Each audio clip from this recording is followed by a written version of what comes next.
જય માતા જય સ્વામિનારાયણ. મારો પરિચય આપું ચૌહાણ નરસિંહ ભૂપતસિંહ, મુકામ માથામણા, પોસ્ટ વડોદરા, તાલુકો વાલોલ, જિલ્લો પંચમહાલ. ખેડૂત મિત્રો, તમે જોઈ શકો છો આપણે આ પ્રાકૃતિક પદ્ધતિથી 10 પ્રાણી એમ તૈયાર કરેલ છે. ગૌમૂત્ર પણ તૈયાર કરેલ છે, જીવામૃત પણ તૈયાર કરેલ છે, નિમાસ્ત્ર પણ તૈયાર કરેલ છે, બીજામૃત પણ તૈયાર કરેલ છે.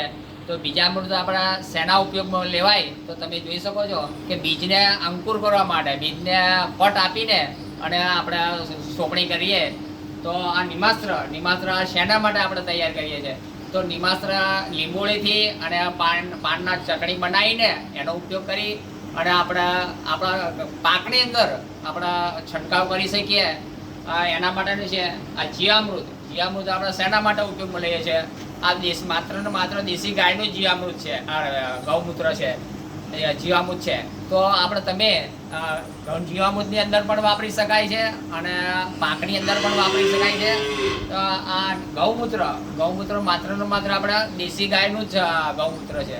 તો શેના ઉપયોગ માટે તો કે આપણે આ ઘન જીવામૃતનો ઉપયોગમાં લઈ શકાય છે, જીવામૃત પણ બનાવવામાં ઉપયોગ લઈ શકાય છે, એના માટેનું છે.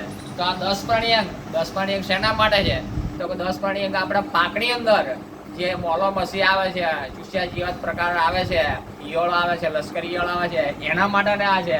તો એક પંપની અંદર 15 લીટર પાણીની અંદર સાથે 600 ગ્રામ આપણે 10 પ્રાણી આપી અને જીવાતને નાશ કરી શકીએ છીએ. તો આ પદ્ધતિ આપણે દરેક ખેડૂત મિત્રો અપનાવે જ છે.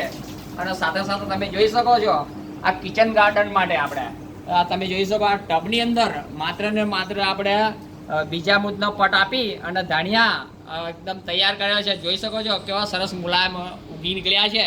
તો દરેક ખેડૂત મિત્રો આ પદ્ધતિ પણ આપણે વાપરી શકે છે કિચન ગાર્ડનની અંદર. તો જય માતા, જય ગૌ માતા, જય સ્વામિનારાયણ.